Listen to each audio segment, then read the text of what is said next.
Bom dia a todos, vamos começar então nosso devocional de hoje, lá em Efésios capítulo 3. Até agora nós estamos falando sobre a salvação e o tema do livro de Efésios é a salvação que nós temos em Cristo.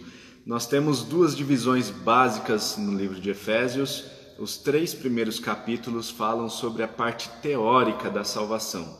E aí, os 3 capítulos seguintes, capítulos 4, 5 e 6, fala para nós sobre a prática. Porque nós somos salvos, então nós devemos praticar essa salvação, colocar essa salvação em prática. Então, como que nós devemos andar? Como que a igreja do Senhor deve se portar? E isso abre o nosso entendimento, porque as cartas de Paulo tradicionalmente são muito práticas. Afinal, nós temos que lidar com o dia a dia ali da igreja. Então, o apóstolo Paulo, que estava escrevendo essas cartas, ele escreve de forma teórica para conceituar as coisas, mas depois ele coloca sempre alguns aspectos práticos. Nós vimos isso lá no livro de Gálatas e agora nós estamos vendo essa mesma ênfase no livro de Efésios, essa divisão muito prática para nós então no livro de Efésios.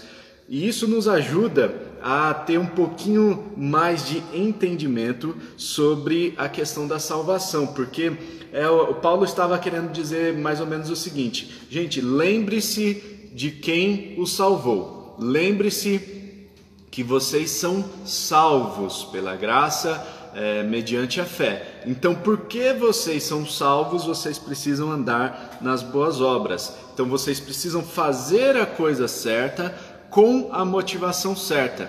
Caso vocês façam a coisa certa com a motivação errada, isso vai lhes trazer dano, isso não vai ser a coisa certa a ser feita. Então, Paulo estava colocando as coisas no lugar. E para a gente, isso é muito importante nos dias de hoje, para que nós entendamos que porque nós somos salvos, nós então praticamos as boas obras e não o inverso. Nós não devemos pensar que praticando as boas obras nós vamos adquirir, nós vamos comprar, nós vamos conquistar a salvação. A salvação é dom de Deus, é graça de Deus e, portanto, é favor imerecido. Nós não merecíamos a salvação de jeito nenhum, porque a nossa carne é pecaminosa, nós temos uma natureza pecaminosa dentro de nós que vive nos assolando, atuando na nossa mente, fazendo com que a gente escolha aquilo que é mal, e por isso nós precisamos nos livrar desse velho homem, nos despir dessa velha natureza,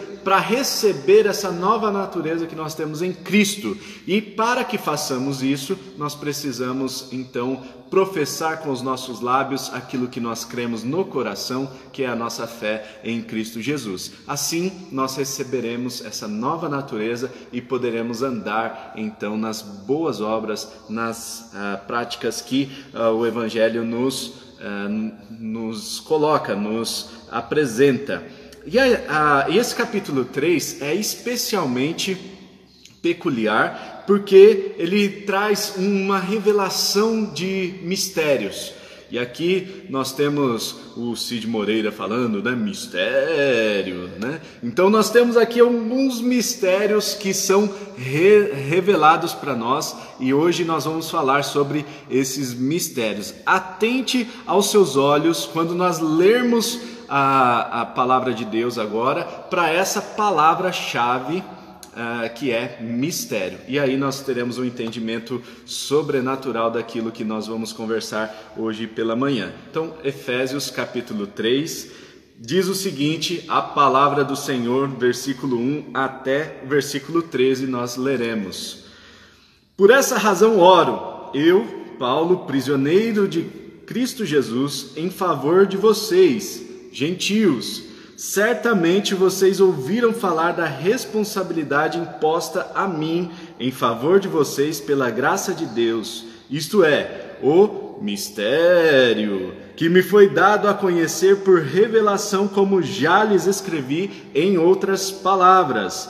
Ao lerem isso, vocês poderão entender a minha compreensão do mistério de Cristo.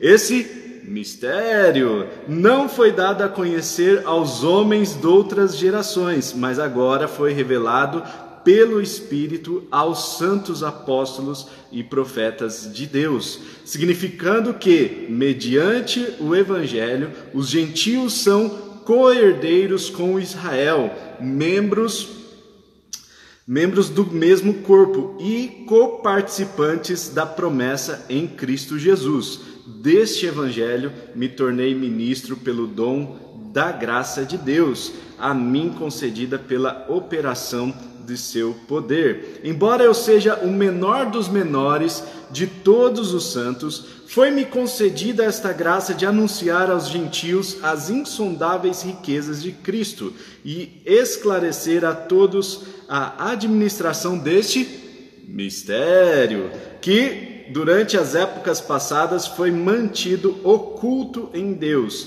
que criou todas as coisas. A intenção dessa graça era que agora, mediante a igreja, a multiforme sabedoria de Deus se tornasse conhecida dos poderes e autoridades nas regiões celestiais, de acordo com seu eterno plano que ele realizou em Cristo nosso Senhor, por intermédio de quem temos livre acesso a Deus em confiança pela fé nele. Portanto, peço-lhes que não desanimem por causa das minhas tribulações em seu favor, pois elas são uma glória para vocês. Irmãos, nós temos aqui esse mistério revelado e eu quero compartilhar com vocês hoje esse tema do mistério revelado de Deus. E nós precisamos entender então o que é esse mistério. Algumas versões da Bíblia trazem a palavra segredo. Então nós entendemos aqui que é um segredo, é algo que foi guardado por muito tempo e agora Paulo está revelando para a gente esse mistério. Paulo está dando uma de Mr. M aqui e revelando o grande segredo da salvação. O segredo é que antes a salvação estava destinada, estava separada, estava ali guardada para os judeus apenas. E agora nós vamos ver um pouquinho mais sobre isso. Quando nós pensamos então na palavra mistério, nós abrimos a nossa mente para que entendamos esse texto aqui de uma forma diferente. A palavra mistério aparece aqui 4 vezes, né? No versículo 3, 4, 5 e no versículo 9. E nós temos então 3 características desse mistério que nós vemos aqui Paulo descrevendo. A primeira característica é o chamado de Paulo. O chamado de Paulo foi dado por Jesus Cristo por meio de dom, e no versículo 3 diz que foi dado por meio de revelação. Ou seja, Paulo recebeu diretamente de Cristo, diretamente do próprio Deus, esse chamamento. Então não foi uma pessoa que o chamou. Tem um amigo que esses dias não, já faz um certo tempo, né? Mas perguntaram para ele assim, qual é o seu chamado? Ele disse que foi lá na igreja, olhou todas as coisas ali e aí falou, vem cá, né? Ó, tem isso daqui para fazer, e aí, você topa? Ele falou, topo. É isso aí. Então o chamado da pessoa foi simplesmente assim, o chamado do pastor, né? E aí, tem isso daqui para fazer, você topa fazer? E a pessoa atendeu o chamado. Mas aqui Paulo está querendo dizer que esse chamado que ele recebeu não foi uma pessoa comum, um ser humano que deu, mas foi o próprio Deus. Veja o Wi-Fi especial aqui que ele tinha com Deus. O Paulo, ele tinha essa peculiaridade de ouvir a voz de Deus, de ter uma revelação especial de Deus, e isso é maravilhoso, porque quando nós vemos Deus respondendo a Paulo, né, Deus vai revelando para ele algumas coisas tão importantes para a fé cristã, algumas coisas tão importantes que nos conectam hoje com a palavra de Deus, e nós precisamos desenvolver também essa intimidade com Deus, esse Wi-Fi, essa conexão especial com Deus. Nós temos oportunidade para isso por meio da fé que nós temos em Cristo Jesus. Então, no versículo 3 nós temos uma parte, uma característica desse mistério revelado, esse mistério que é o chamamento de Paulo para ser apóstolo aos gentios.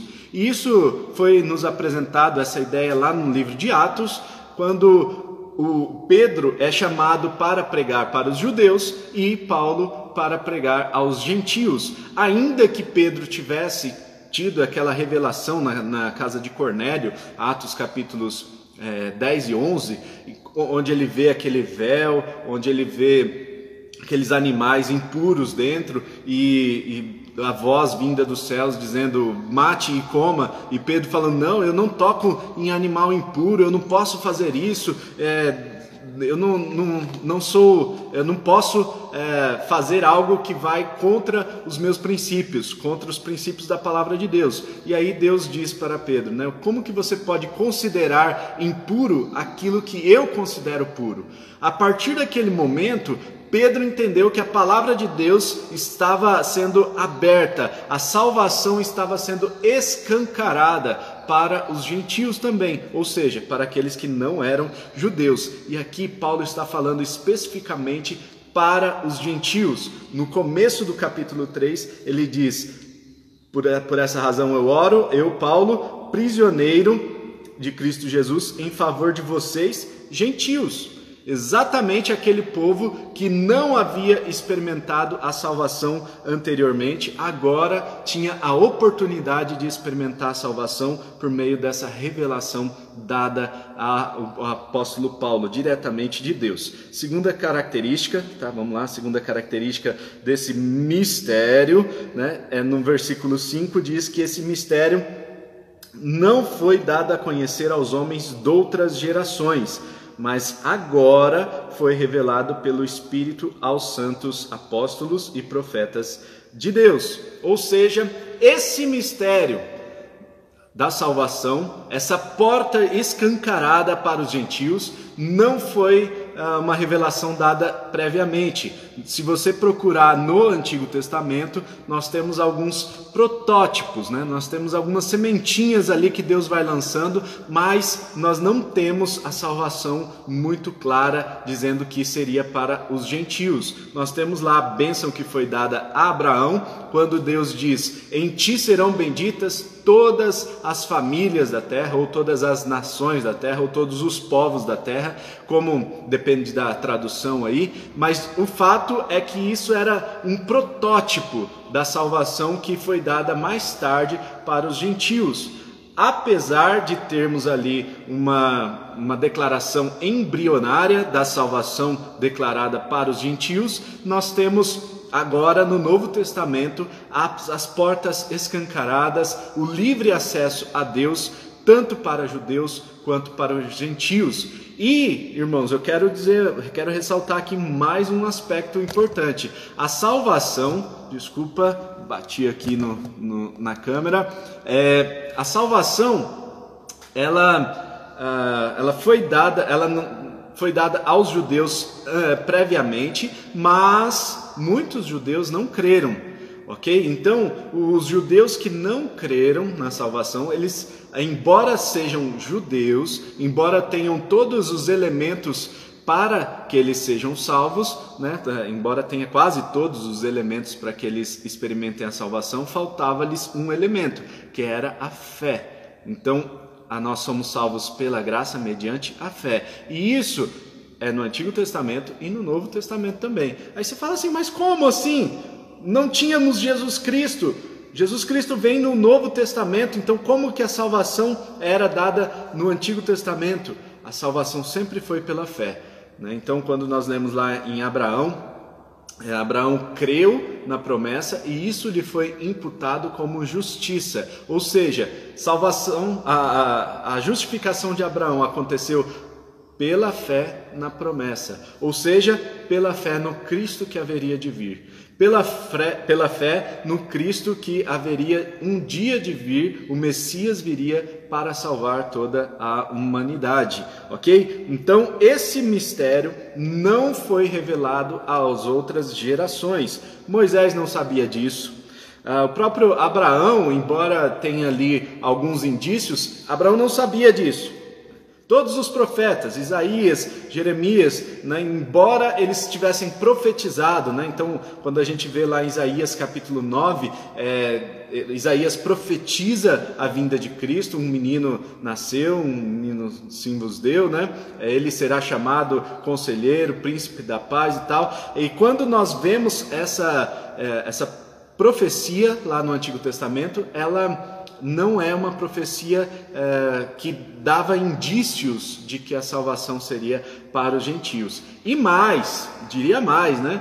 Não dava indícios também de que a salvação seria, não prioritariamente, né? Mas majoritariamente para os gentios. Hoje nós temos mais gentios, né? Mais pessoas que não eram judeus, que estão experimentando a salvação, e menos judeus. A igreja de Cristo, quando os apóstolos, quando os profetas profetizavam sobre a questão da salvação, lá no Antigo Testamento, eles olhavam Cristo e eles olhavam o evento do governo milenar de Cristo, quando ele viria para a terra, para a primeira e a segunda vinda de Cristo, vamos entender assim, né? A primeira e a segunda vinda de Cristo.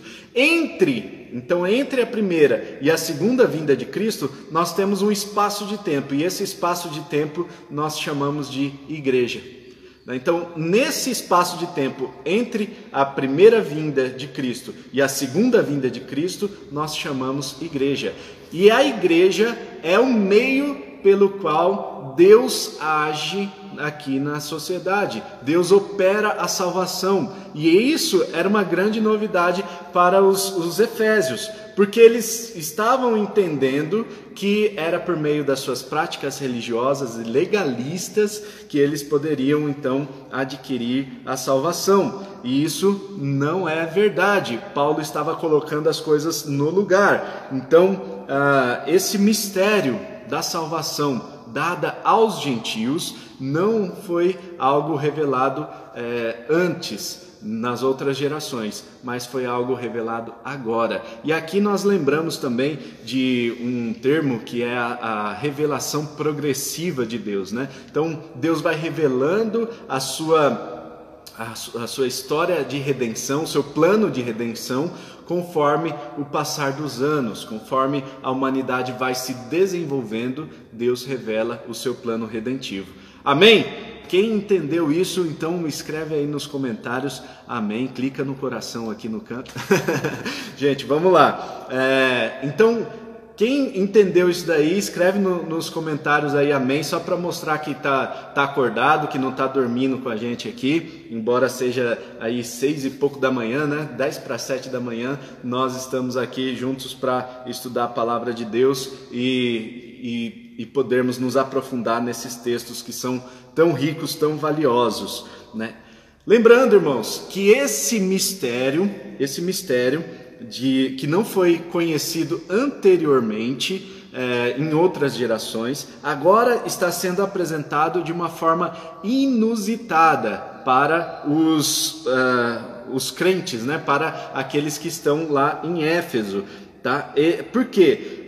Como os judeus estavam ali se convertendo, os gentios estavam se convertendo e os judeus queriam que eles praticassem toda a lei, queriam que eles passassem por circuncisão, enfim, queriam que eles se colocassem debaixo de toda a regra da lei, né? Então Paulo estava mostrando para eles que não é por legalismo, não é por essa prática religiosa que eles iriam conquistar a salvação. A salvação, ela é dada de graça, ela é dada por meio de presente, né? É uma dádiva de Deus. E aqui no capítulo 3 nós vemos então que todos, isso indistintamente, tanto gentios como judeus poderiam experimentar a salvação. Quando a salvação é aberta, os judeus ficaram com o quê? Uma dorzinha de cotovelo básica, porque eles pensaram o seguinte: puxa, nós vivemos a lei, nós já nascemos num berço judaico, nós já crescemos debaixo da lei, praticamos toda a lei, e agora vem esses gentios que não fizeram nada disso e vão experimentar a salvação do mesmo jeito que a gente está experimentando. Esse legalismo dos judeus é o que muitos entendem, né, como um legalismo moderno também, né? Poxa, esse cara aí se converteu no último segundo de vida, no último suspiro de vida e experimenta a salvação. E a pessoa que se converte lá no começo da sua vida, nasceu num lar cristão, nunca se desviou, estava ali firme nos princípios da palavra de Deus, desde pequenininho, foi educado na escola dominical, cresceu dentro da igreja, abriu mão de um monte de coisa na juventude, e de repente esse cara que abriu mão de um monte de coisa, ele está experimentando a mesma salvação que o cara que se converteu no último segundo de vida também está experimentando. Esse legalismo dos judeus está conectando, né, com esse legalismo moderno, vamos dizer assim, né, de forma que a gente lembra, né, daquela parábola dos trabalhadores na vinha, né? Então sai aquele senhor, chama alguns trabalhadores pela manhã para trabalhar logo cedo, aí depois sai meio-dia novamente, chama mais alguns, sai 5 horas da tarde, chama mais alguns, e o cara que trabalhou 1 hora apenas, ele ganha o mesmo tanto daquele cara que começou a trabalhar às 6 horas da manhã. Isso aos nossos olhos é muito injusto. E por quê? Porque nós olhamos com os nossos olhos de meritocracia. Nós olhamos com os nossos olhos de merecimento. E nós não merecemos. A salvação é dom imerecido, é dádiva, é presente. Nós não merecíamos a salvação. Então Deus opera a salvação, coloca à disposição de nós, de cada um de nós, essa salvação. E nós podemos andar como pessoas salvas, porque isso é dádiva de Deus, é um presente de Deus. E essa revelação que foi dada para Paulo precisava ser esclarecida para os efésios, para que eles não ficassem legalistas, para que eles não ficassem se comparando uns com os outros. Faz sentido, irmãos? Então, olha só. 3 características aqui desse mistério, né? Primeiro é o chamamento de Paulo, que foi dado por revelação. O segundo mistério na segunda característica desse mistério é que ele não foi conhecido antes pelos profetas, por aqueles que profetizaram no Antigo Testamento. E a terceira característica é que por meio do Evangelho, no versículo 6, né? Significando que mediante o Evangelho, os gentios são co-herdeiros com Israel. Agora, os gentios são colocados em pé de igualdade. Não tem mais diferenciação. Não tem mais a separação entre gentios e judeus. Agora estão todos no mesmo nível. Estão todos ali iguais. Não há separação entre judeus e gentios. Mediante o quê? Mediante o Evangelho. Mediante a boa nova de Cristo. Mediante a vida que Cristo nos dá lá nos Evangelhos, né? Nós podemos ver isso bem claramente nos Evangelhos. Claro que nós não tínhamos todos os Evangelhos escritos ainda na época que Paulo escreveu essa carta aos Efésios. Provavelmente já tinha o Evangelho de Marcos escrito e pode ser que o Evangelho de Mateus, por exemplo, já tivesse sido escrito, mas nós não tínhamos ainda os 4 Evangelhos como nós conhecemos. Nós não tínhamos naquela época, né, os Efésios não tinha parâmetros para poder enxergar tudo isso que nós enxergamos hoje. E, irmãos, nós precisamos entender que tudo que Deus dá, né, tudo que Deus coloca na sua palavra, o Antigo e o Novo Testamento, são elementos essenciais para que nós tenhamos um entendimento grande da palavra de Deus, um entendimento macro da palavra de Deus. E no versículo 10 tem algo muito interessante para que a gente tenha esse entendimento. A intenção dessa graça era que agora, mediante a igreja, então a igreja, nós, igreja, era que agora, mediante a igreja, a multiforme sabedoria de Deus se tornasse conhecida dos poderes e autoridades nas regiões celestiais. Então esse mistério, né, que foi revelado para Paulo, que agora está sendo revelado para a igreja, é importante que entendamos que esse mistério revelado é a multiforme sabedoria de Deus. Nos mostra essa multiforme sabedoria de Deus.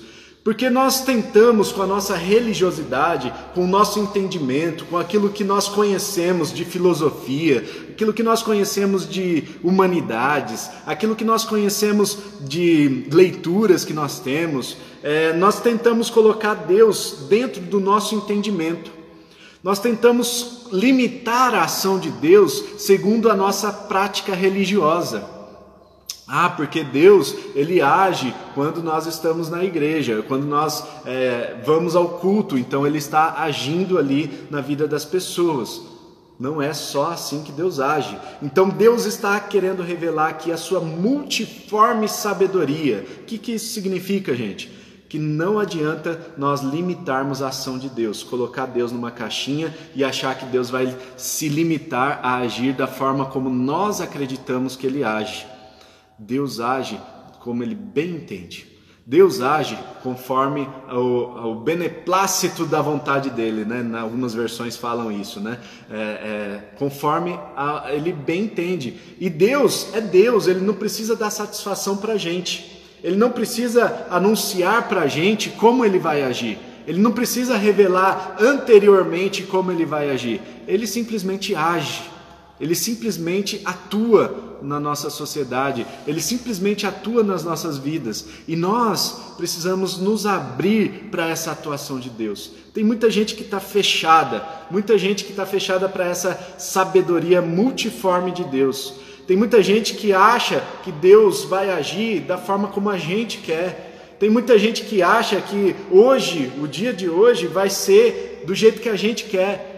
E, gente, pelo amor de Deus, né? Se abra, porque Deus pode se manifestar de uma forma completamente diferente hoje, na sua e na minha vida. E eu quero te desafiar hoje a abrir o seu coração, a ter a sua mente aberta, a abrir a sua vida para que Deus haja de uma forma diferente hoje. Eu não sei como isso vai acontecer na sua vida, mas Deus é muito criativo. Deus é muito criativo. A sabedoria de Deus é criativa e Deus, Ele vai agir de uma forma diferente na sua vida hoje. Ele vai manifestar dons que você nunca teve antes. Ele vai manifestar o seu Espírito Santo de uma forma que nunca se manifestou antes na sua vida. Ele vai manifestar a sua presença de uma forma que nunca foi manifestado antes na sua vida. E eu desejo que hoje o dia seja cheio da presença de Deus, cheio das manifestações de Deus para a glória dele. Nos versículos 12 e 13, né? No 13, né? Portanto, peço-lhes que não desanimem por causa das minhas tribulações em seu favor, pois elas são uma glória para vocês. Paulo estava dizendo para os efésios, não desanimem. Embora eu esteja passando por cadeias por causa de vocês, não desanimem, fiquem firmes, não desanimem, porque Deus vai agir na sua vida hoje. Não desanime, meu irmão, minha irmã, fiquem firmes, porque Ele vai agir de uma forma diferente hoje. Amém? Vamos orar para que o Deus, Ele haja na sua infinita criatividade, de uma forma diferente nas nossas vidas no dia de hoje. Pai, muito obrigado, ó Deus, por essa palavra, muito obrigado porque o Senhor se revela na história da humanidade de formas diferentes e muito obrigado porque o texto de hoje nos abre o coração, nos abre esse entendimento, nos abre, ó Deus, para que possamos experimentar o Senhor de forma diferente e que no dia de hoje nós possamos experimentar o Senhor agindo, atuando, falando, ministrando dons de uma forma completamente diferente, como nós nunca experimentamos anteriormente. Deus, abrimos a nossa mente, abrimos o nosso coração para que hoje o Senhor atue e que hoje nós vejamos essa manifestação da sua presença de forma multiforme. Nós sabemos aqui que muitas pessoas diferentes estão assistindo a esse vídeo e que essas pessoas possam experimentar essa multiforme sabedoria do Senhor, essa criatividade do Senhor, revelando os seus mistérios e cumprindo os seus propósitos nas nossas vidas. Muito obrigado a Deus pelo dia de hoje, que vivamos um dia pleno na sua presença, em nome de Jesus. Amém e amém. Amém. Deus abençoe a todos. Eu quero dizer para você: curta esse vídeo, compartilhe com os seus colegas, com seus amigos, amigas, para que todos possam ter acesso a esse material. Não sei quantos perceberam aqui no Instagram que quando você clica no coraçãozinho e você... quanto mais coraçãozinho você aperta aí, mais gente recebe esse vídeo. Perceberam que quando eu pedi para vocês clicarem no coraçãozinho ali, comentar, colocaram amém, mais pessoas começaram a receber esse vídeo. Então, gente, olha só, todo dia de manhã, isso, boa gente, todo dia de manhã, então aperta no coraçãozinho quando a gente começar nosso devocional. Isso daí já ajuda demais, porque vai chegar para mais gente esse vídeo, mais pessoas poderão ter essa palavra. Quando a gente entrar na live aqui também, clica no aviãozinho, manda para algumas pessoas e aí o Instagram vai entender que esse conteúdo é importante para você e para os seus seguidores, né? Então, que Deus abençoe a sua vida e que amanhã às 6h30, olha só gente, amanhã é sábado, né? Tô certo? Tô perdido aqui no dia da semana, né? Amanhã é sábado, mas nós temos o nosso devocional às 6h30 da manhã, tá bom? Então amanhã, 6h30 da manhã, espero vocês. E se você também quer assistir no YouTube, pode assistir depois esse devocional, tá bom? Deus abençoe a sua vida, que nós possamos estar juntos amanhã em nome de Jesus, segurando firmes aqui e estejam abertos para aquilo que Deus vai fazer na sua vida hoje e vai ser diferente. Deus vai agir de uma forma diferente como Ele nunca agiu na sua vida previamente, tá bom? Deus abençoe, tamo junto, até amanhã.